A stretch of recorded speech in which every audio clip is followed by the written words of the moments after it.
How's it going, guys? It's Al. We're going to talk about the Thursday night football game between the Indianapolis Colts and the New England Patriots as far as how it pertains to the Thursday night showdown, single game showdown slate on DraftKings. I'm Al.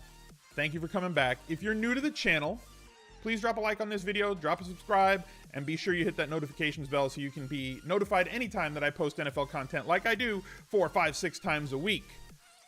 I appreciate you guys. I would love to hear from you in the comments section down below. So let me know what you think of this video, and let's just get right to the lineup. So we're going to go player by player here first. So Tom Brady is Tom Brady, but he's been having a kind of a slow start to the season. No games over 23 fantasy points so far on DraftKings. He has not reached the bonus yet. He gets Julian Edelman back. They've added Josh Gordon to this team.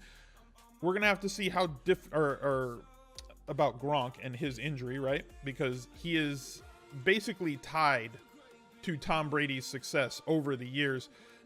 He is a non-participant on Monday. I'm taping this on Tuesday morning. We're going to have to monitor this as the week goes on. Obviously, if he is out, that means more red zone looks for guys like Gordon, more red zone looks for guys like Chris Hogan, who has been somewhat invisible so far this year. Andrew Luck, the other quarterback in this game, a little bit cheaper, has not been really able to throw the ball deep as well as he has before, but posted a monster game with 4 touchdowns and 464 yards and connecting with T.Y. Hilton on a couple of deep passes last week against Houston. This could be a spot where we want to get involved on an island game, but the New England defense definitely looked pretty good in their last game against Miami. Andrew Luck, a totally different situation than Ryan Tannehill. Gronkowski, we already mentioned, is being injured. James White has been the New England Patriots running back to own so far this year, getting into the end zone twice last week and did have 16 touches, something he had not had before. If he's going to stay around this 15 touch range with his inclusion in the passing game, he is definitely going to be a target of mine on DraftKings moving forward. The problem has been that he has never really been more than a 10 or a 12 touch guy, but if you pump him up to 15 plus touches in games, all of a sudden he becomes really palatable. 7 to 10 carries. If he gets 6, 7, 8, 9 targets, and those are easily convertible targets because he's not really a super down the field threat, getting the ball in his hands a ton, he becomes somebody that I like a lot. T.Y. Hilton, gotta have to monitor this injury as well. He went out in this game and it did create some value opportunities. We see that he had 6 targets, 115 yards. 40 of those came on the play that he got injured in the first half. He kind of came back and then not. We're going to have to see as the week goes on. We're on Tuesday morning. We'll check Tuesday's practice report.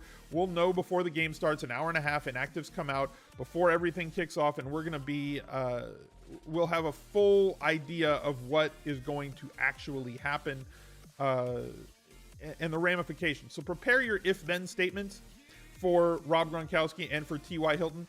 If they play, I want to go with this lineup. If they're out, I want to make these changes because it's going to impact the snaps and targets in whatever way that it's going to affect the snaps and targets. Josh Gordon has not played a ton of snaps, right? He was introduced to the team, and they got him involved on the few snaps that he played. He played 18 of the 81 snaps, but did receive 2 targets in the game against Miami, and one of them was a red zone target. So as his role expands, whether or not it's going to expand on a short week, I don't know, but if Gronkowski can't go, I think that it does. Again, something else to monitor. Edelman will be back this week, priced at $7,400. We know everything that we have to know about Julian Edelman. Sony Michel, gotta like that usage. No usage in the passing game, but he is capable in that arena. 25 carries for a New England Patriots running back is massive, and he looked good doing it, right? So anytime he got the ball, he looked explosive. The holes were massive. Granted, it's against Miami. Indianapolis's defense has performed better than many people, myself included, were expecting from them this season. Sony Michel, most certainly on my radar for this slate. Looking at some of the cheaper options, because here we get the backup quarterbacks, and that creates the salary gap. I think that they did a good job of closing the salary gap. Nyheim Hines looked outstanding in the game against Houston, making some really difficult catches and very explosive after the catch as well, scoring 2 touchdowns. You take those 2 touchdowns away, he still had 16 fantasy points, and again, looked really, really good. If he fell on the 1 or went out of bounds on the 3, whatever, 9 catches on 11 targets for him. Jack Doyle remains out, which means that Eric Ebron is still kind of a thing. The 2 games that he's been out, double-digit targets both games. Expect that to continue. I think that he will remain popular as he's getting a bunch of red zone looks as well, albeit his hands can let you down. Ryan Grant, somebody that he's getting a lot of run because who else is going to run out there? But the big guy this week that really showed up was right here. Zach Pascal. 10 targets last week on like 40 snaps, right? I think he played 40 or 44 snaps, something along those lines. Mr. Butterface, thank you very much for the Twitch Prime sub. Welcome to the VIP. 6 catches, 10 targets, caught a touchdown, was active and utilized around the goal line, around the end zone, in the red zone. Somebody to definitely take a look at. If T.Y. Hilton's out, I expect Pascal to play a ton of snaps. I think that his performance in week 4 is going to boost the amount of snaps that he plays moving forward. He may kind of hang around that 50% snap mark. If T.Y. Hilton's out, he's going to play a lot more, but he may have earned his way onto the field, right? A merit-based promotion here, and only 2K. I expect him to be one of the higher-owned players on this slate. I agree. Memphis says that he slid into T.Y.'s role after the injury. Yes, he did. I still think he's going to get on the field. I don't think he's going to start. I don't think he's going to play 90% of snaps. So let's not misinterpret, what I'm saying here. I think that he's earned more snaps, possibly in 3 wideout situations. And anybody getting passes from Andrew Luck at 2K on a single game slate is somebody that we have to monitor, right? Last week, we saw an explosion from Lord Aldrich Robinson, on like 7 snaps, caught 2 touchdowns. If you're telling me somebody's going to play 30, 40, 50% of snaps at 2K, we definitely have to catch, maybe catch lightning in a bottle and see how that goes. If T.Y. Hilton isn't able to go, I think he becomes an absolute lock play and possibly a captain's play. So typically speaking, let's avoid the double kicker thing to start, right? Double kicker is the easy way to start building a lineup. Then you can move outward in concentric circles from there. We've gone over that multiple times. You guys know that, right? So like if you want the floor, you can go with that. You don't have to. It's not 100% necessary. But if you do it, you can easily fit, your highest projected guy is probably going to be Brady or Luck, leaving you with 7,900. And there's plenty of value guys that you could attack here. You can go with Sony Michel. You can go with James White. You can still fit Naheem Hines. If we take down one of the kickers, we take down Vinatieri to Pascal. Right at 2K, that gives us 1,900 more to spend. You can basically, in my opinion, I think you can kind of do anything that you want on this slate. I really do. We can avoid White. We can come up now to Gronk if he's healthy. 11-4 for Andrew Luck, so we'd have to come down off of somebody there. We can come off of Sony Michel. See that now we're in the gap. So now we can get to Eric Ebron. I think any lineup build that you want is in play this week, to be completely honest with you. I think you can basically do, based on the pricing, right? Your lineups are going to be 100% based on whatever the pricing is. If you think Hogan's going to see a bump with, Hogan's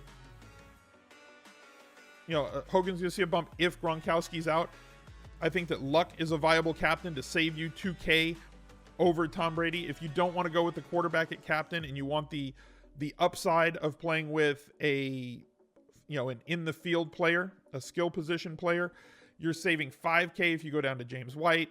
14-7 for Rob Gronkowski really opens up a ton, right? So if you go with James White and the captain, you could probably fit both quarterbacks. We're going to have to get Pascal in there now with both of the quarterbacks. I think one quarterback is probably going to be the optimal route to go. So pick one. Probably going to be Brady for me. They ran the ball a ton last week because they were up a ton. Pascal and captain and you get everybody, right? Pascal and captain for 3K and you basically get everything you want. All right, now you just load up the lineup. And I think that that's going to be extremely popular if T.Y. Hilton's out. I think that this is the route that a lot of people are going to go. Yeah. The biggest variable is if Hilton plays, and if not, Pascal and play all the dudes. I don't disagree with that at all. Like, that was exactly. You basically just have to hit on every single guy. If Hilton doesn't play, Pascal should probably play about 75% of the snaps.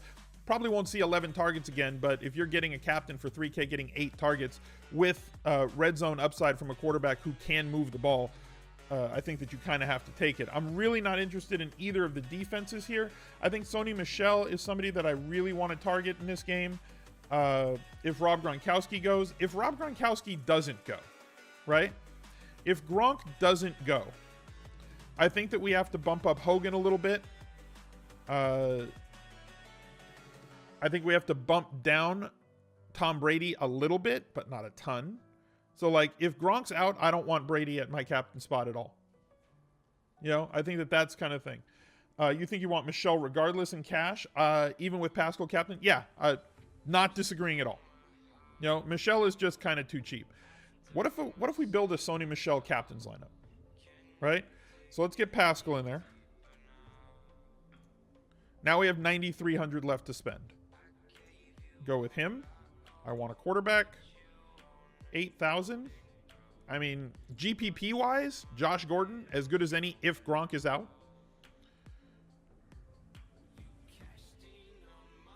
8,600 left to spend. It might be too much. Edelman's a question for me. And this is going to come down to Mike Reese and all the other guys that do great work as beat writers and covering this New England Patriots team to let us know how much they think Julian Edelman is going to play. Any concern with White since Edelman should be back? A little, but not a ton. You know, Edelman's going to run the slot. White's still going to run on all pass catching downs. The Patriots scored 38 points. They ran the hell out of Michel. And on every passing situation, it was all White. You know? So, like, he's clearly the pass catching back. It's a do your job sort of team. It's know your role and stay within it. Last year we saw this with Dion Lewis, a very capable pass catching back. Dion Lewis, when he was on the Patriots, they didn't really roll him out there in passing downs because that wasn't his job. When they had all three backs healthy, between him and Burkhead and James White, they played about 33 to 38% of snaps, all three of them. And they said, well, how come you're not catching the ball? The press asked him in the locker room after one of the games. He goes, that's not my job. He's like, do you want to get the ball in the goal line? That's not my job.